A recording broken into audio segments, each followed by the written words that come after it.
Assalamualaikum warahmatullahi wabarakatuh.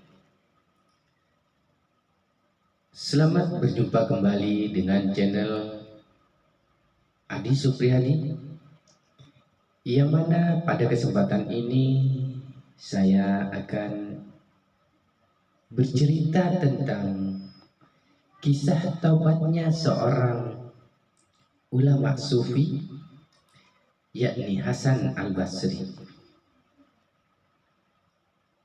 Kisah ini bermula pada suatu ketika ia melihat seorang wanita yang sangat cantik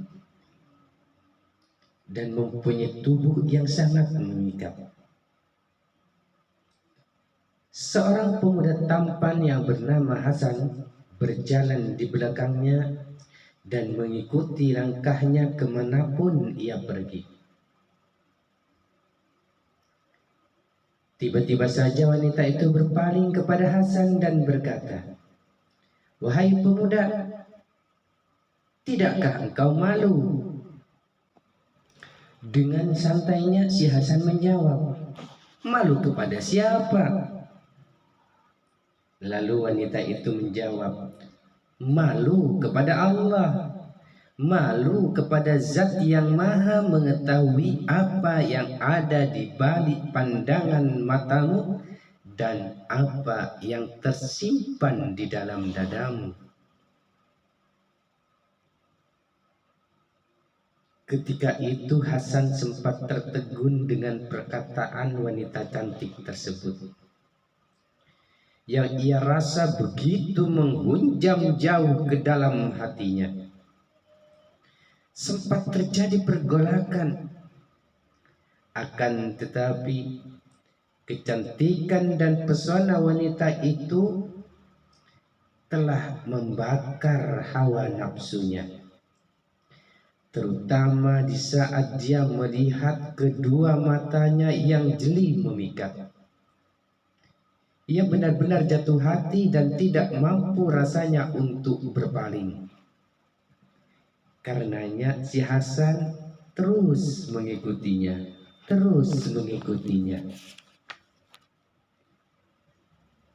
Ketika tiba di depan rumahnya, lagi-lagi wanita itu berpaling dan berkata, "Wahai pemuda, mengapa engkau mengikutiku hingga ke sini?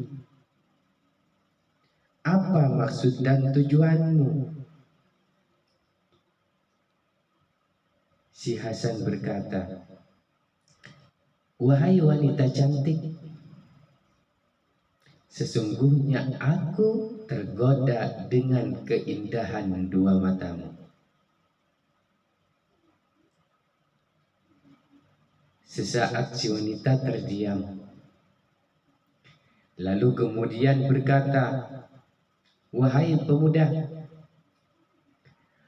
baik, kalau begitu duduklah sebentar, aku akan memenuhi apa yang engkau inginkan."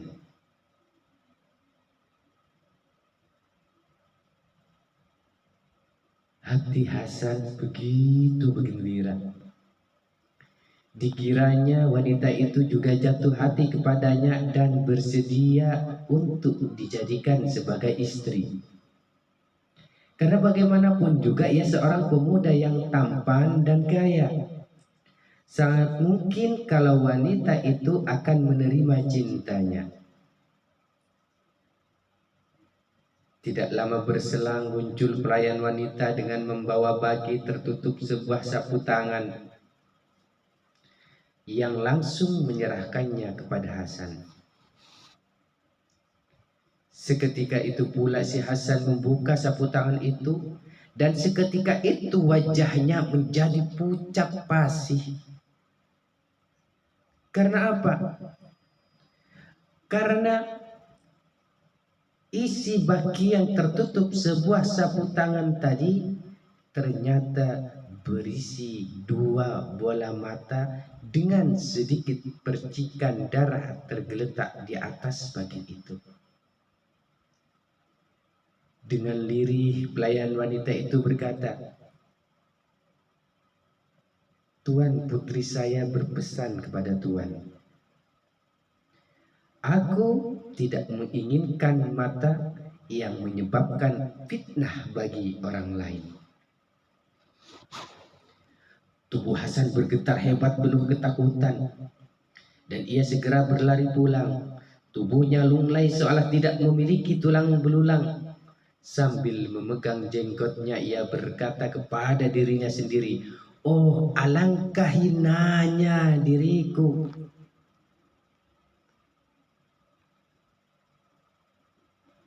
Yang terjadi semalaman itu, Hasan hanya menangis penuh penyesalan dan bertaubat kepada Allah. Pagi harinya ia mendatangi rumah wanita itu untuk meminta maaf dan kehalalan dari dirinya. Akan tetapi rumah wanita itu dalam keadaan tertutup dan terdengar tangisan dari dalamnya. Ada salah seorang tetangganya yang memberitahukan kalau wanita pemilik rumah itu telah meninggal. Hasan makin tenggelam dalam kesedihan dan penyesalan. 3 hari lamanya ia tidak keluar rumah.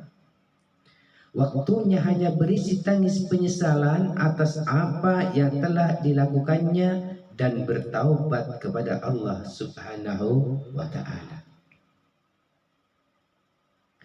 Lalu pada hari ketiga ia bermimpi melihat wanita itu sedang duduk di surga.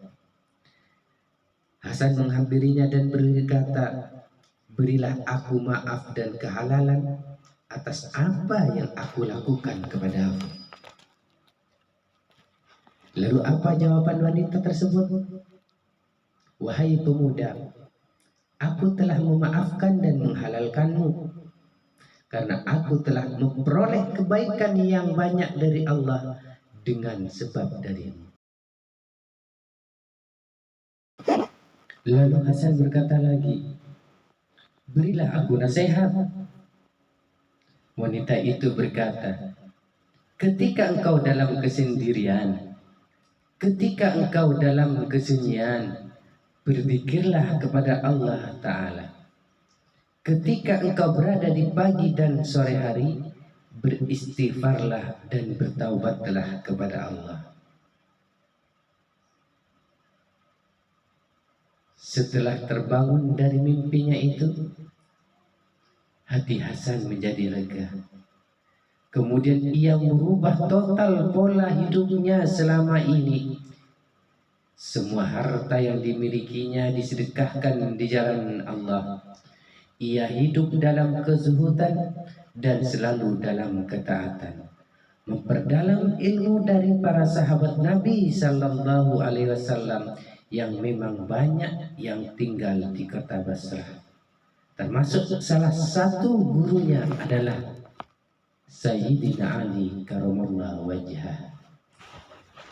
Maka demikianlah jika Allah berkehendak ingin memberikan petunjuk, memilih hambanya supaya menjadi orang yang baik, bisa saja kemudian perbuatan-perbuatan dosanya menjadikan dia sadar, lalu kembali kepada Allah Subhanahu wa ta'ala, bertaubat kepada Allah Subhanahu wa ta'ala dengan taubatan nasuha.